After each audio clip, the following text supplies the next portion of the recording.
మీరు PhonePe, Google pay, Paytm use చేస్తున్నారా? UPI లావాదేవీలు రూ. 1,00,000 కంటే ఎక్కువ వెళ్ళట్లేదా?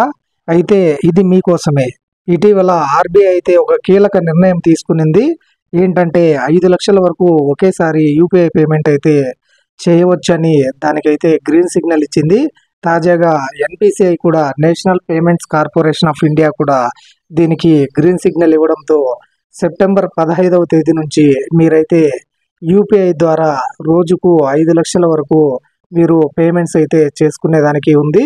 కానీ అవి ఎక్కడ అంటే, మీరు ఇన్కమ్ ట్యాక్స్ పే చేస్తున్నప్పుడు కానీ, లేదంటే హాస్పిటల్స్లో బిల్స్ పే చేసేటప్పుడు కానీ, లేదంటే ఏదైనా యూనివర్సిటీ ఆర్ ఎడ్యుకేషనల్ ఇన్స్టిట్యూషన్స్ యొక్క బిల్లులు పే చేస్తున్నప్పుడు, మరియు ఐపీఓకి దరఖాస్తులు చేస్తున్నప్పుడు, ఇనిషియల్ పబ్లిక్ ఆఫరింగ్స్కి దరఖాస్తు చేస్తున్నప్పుడు, మరియు ప్రభుత్వ సెక్యూరిటీస్ కొనుగోలు చేసేటప్పుడు ఈ యూపీఐ ద్వారా మీరు ఒకేసారి 5,00,000 అయితే చెల్లింపులు చేయవచ్చు.